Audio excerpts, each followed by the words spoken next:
Halo Sobat ASN, selamat datang di channel YouTube Fungsional Indonesia. Di sini kita bakal bantu Sobat ASN mempersiapkan diri menghadapi seleksi P3K dan CPNS dengan pembahasan lengkap dan mudah dipahami.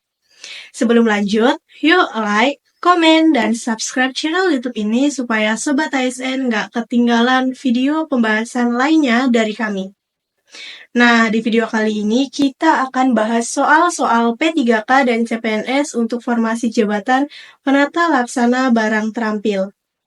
Pembahasan ini bakalan penting banget karena bisa bantu Sobat ASN memahami pola soal dan fokus belajar di bagian yang tepat. Yuk, langsung aja kita mulai pembahasannya. Oke, langsung saja kita mulai untuk pembahasan soal nomor 1, yaitu mengenai kebijakan jabatan fungsional. Untuk pertanyaannya yaitu, setelah penyederhanaan birokrasi, banyak ASN ditempatkan dalam jabatan fungsional.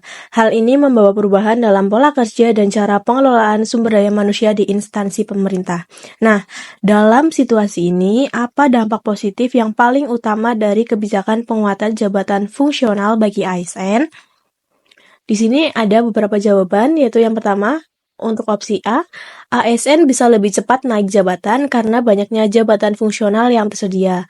Opsi B, tugas ASN menjadi lebih ringan karena tidak lagi terlibat dalam pekerjaan manajerial. Opsi C, ASN lebih fokus pada bidang keahlian tertentu dan kinerjanya dinilai berdasarkan hasil kerja bukan posisi. Opsi D, ASN tidak lagi harus mengikuti pelatihan atau uji kompetensi untuk naik jabatan. Opsi E, ASN bebas memilih jabatan fungsional yang diminati tanpa harus sesuai latar belakang pendidikan. Untuk opsi jawaban yang paling benar adalah opsi jawaban C. Kenapa benar? Karena inti dari jabatan fungsional adalah spesialisasi. Kayaknya dipisah deh. Untuk opsi jawaban yang paling benar adalah opsi jawaban C. Kenapa benar? Karena inti dari jabatan fungsional adalah spesialisasi dan penilaian berbasis kinerja. Jadi, ASN difokuskan pada bidang tertentu dan tidak dinilai berdasarkan jabatan struktural. Untuk opsi jawaban A, itu sebagian benar, tapi kurang tepat. Alasannya ya karena memang jabatan fungsional itu tersedia dalam jumlah lebih banyak, tapi kenaikan jabatan tetap mengikuti aturan kinerja, kompetensi, dan syarat tertentu. Jadi bukan sekadar lebih cepat. Opsi B salah karena jabatan fungsional bukan berarti tugas jadi lebih ringan. Justru ASN dituntut menunjukkan keahlian dan hasil kerja yang jelas di bidangnya masing-masing. Opsi D salah karena justru dalam sistem baru, pengembangan kompetensi dan uji kompetensi tetap penting sebagai syarat naik jenjang jabatan fungsional. Lalu kemudian yang terakhir yaitu opsi E, kurang tepat, karena pilihan jabatan fungsional harus tetap sesuai dengan latar belakang pendidikan, pelatihan, dan pengalaman kerja agar kompetensi ASN relevan dengan tugasnya. Oke, lanjut untuk pertanyaan nomor 2, yaitu mengenai konsep dasar pengelolaan BUMN atau barang milik negara. Untuk pertanyaannya, barang milik negara adalah bagian penting dalam mendukung kelancaran tugas pemerintahan. Dalam pengelolaannya, BUMN harus diatur dengan prinsip yang baik agar tidak menimbulkan masalah hukum atau pemborosan. Dari pernyataan berikut, mana yang paling tepat menggambarkan konsep dasar pengelolaan BUMN? Untuk opsi A, BUMN harus dikelola secara tertib, efisien, transparan, dan sesuai ketentuan yang berlaku. Opsi B, pengelolaan BUMN cukup dilakukan oleh unit kerja yang menggunakannya tanpa harus dilaporkan ke pusat.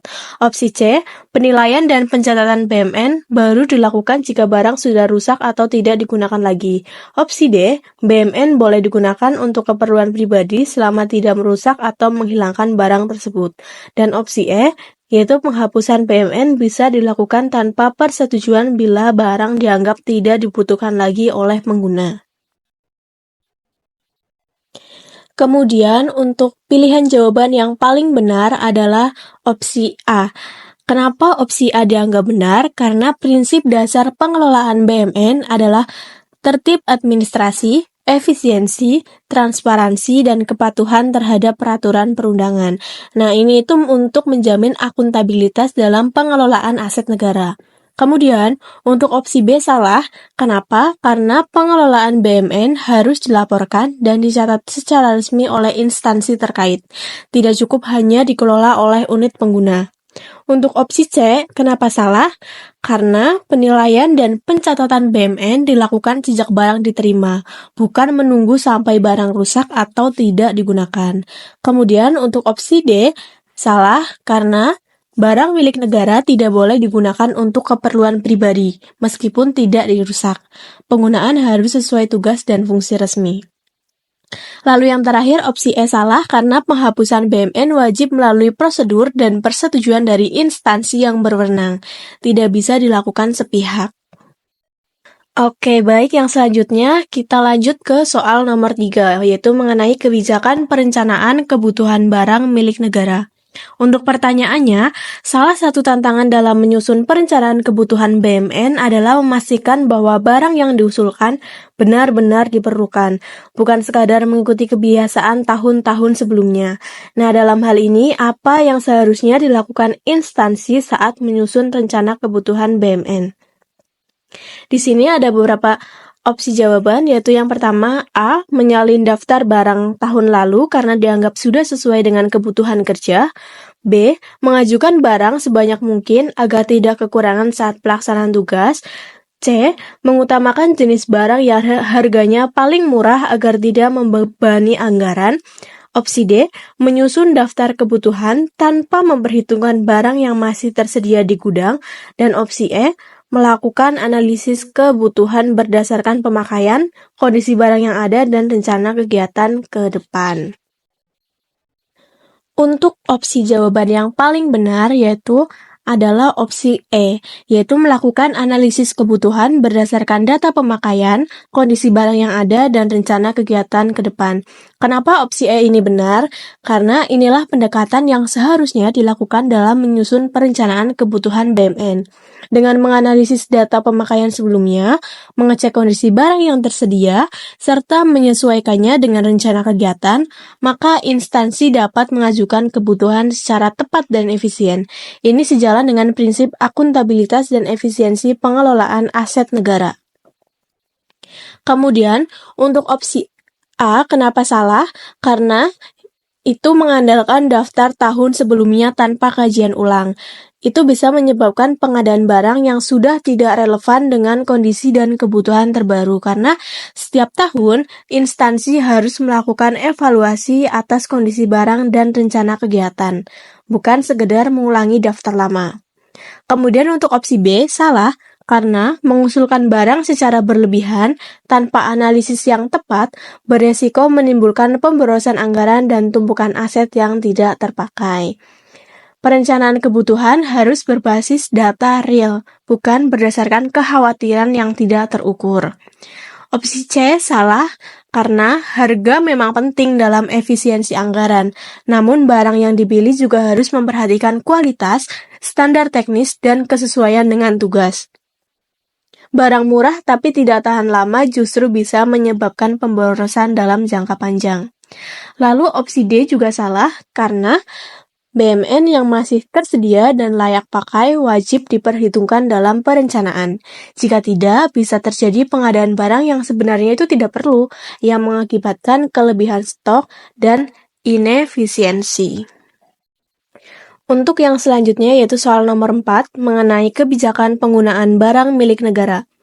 Untuk pertanyaannya, sebelum instansi dapat memanfaatkan BMN melalui sewa atau kerjasama, langkah apa yang wajib dipenuhi terlebih dahulu?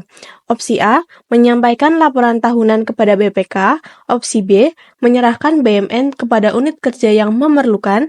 Opsi C, menyimpan BMN dalam daftar persediaan. Opsi D, menetapkan status penggunaan BMN oleh pengguna barang. Dan opsi E, mengajukan rencana kerja kepada Sekretariat Kementerian.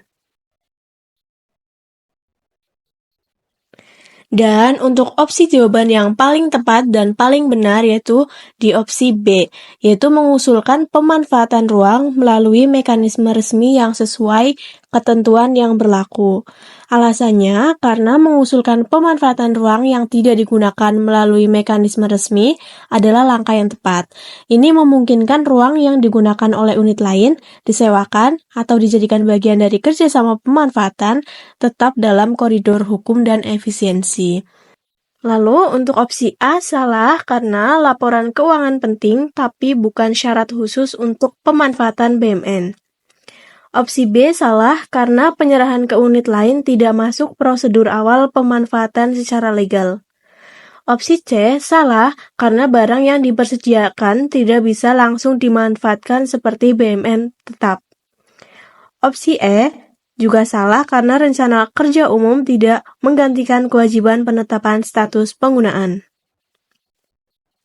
Yang selanjutnya yaitu soal nomor 5 mengenai kebijakan pemanfaatan barang milik negara. Untuk pertanyaannya, sebuah instansi mengusulkan pemanfaatan gedung kosong sebagai ruang pelatihan bagi pihak ketiga. Namun, gedung tersebut belum tercatat dalam SIMAK BMN sebagai aset tetap. Apa yang seharusnya menjadi langkah awal sebelum pemanfaatan dilakukan? Di sini ada opsi A, yaitu menyusun MOU pemanfaatan dengan pihak ketiga agar kegiatan bisa segera berjalan. Opsi B, melakukan survei kelayakan pemanfaatan. Opsi C, menyelesaikan pencatatan aset dalam SIMAK BMN. Opsi D, mengajukan surat izin pemanfaatan ke Kementerian Keuangan. Dan opsi E, menyerahkan pengelolaan gedung kepada unit kerja yang membutuhkan ruang tambahan. Untuk pilihan jawaban yang paling tepat berada di opsi jawaban C, karena sebelum pemanfaatan, aset harus tercatat dalam SIMAK BMN. Pencatatan ini menjadi dasar legal agar proses pemanfaatan dapat dilakukan sesuai aturan dan dapat dipertanggungjawabkan. Untuk opsi A, salah, karena MOU dengan pihak ketiga tidak dapat dilakukan jika status kepemilikan dan pencatatan aset belum sah. Untuk opsi B, salah karena survei kelayakan itu penting, tapi bukan prioritas utama. Yang lebih mendasar adalah memastikan aset sudah terdaftar secara sah terlebih dahulu. Opsi D juga salah karena pengajuan izin pemanfaatan ke Kementerian Keuangan tidak bisa dilakukan jika aset belum tercatat secara resmi. Opsi E juga salah, karena penyerahan pengelolaan ke unit kerja lain tetap membutuhkan proses administratif. Tanpa pencatatan yang sah, langkah ini tidak bisa dilakukan sesuai ketentuan. Itu dia pembahasan kisi-kisi untuk formasi jabatan penata laksana barang terampil kali ini. Semoga bisa jadi gambaran awal buat Sobat ASN yang sedang mempersiapkan diri untuk mengikuti seleksi P3K dan CPNS tahun ini. Kalau Sobat ASN ingin akses ke materi yang lebih lengkap seperti kisi-kisi, soal-soal latihan terbaru, kunci jawaban, dan pembahasan detail, langsung aja berlangganan akun premium di website kami di fungsional.id. Di sana semua sudah disusun sistematis dan mudah dipahami. Bisa jadi bekal terbaik kamu buat lolos seleksi P3K dan CPNS tahun ini. Sampai jumpa di video selanjutnya. Tetap semangat belajar dan wujudkan impianmu jadi ASN.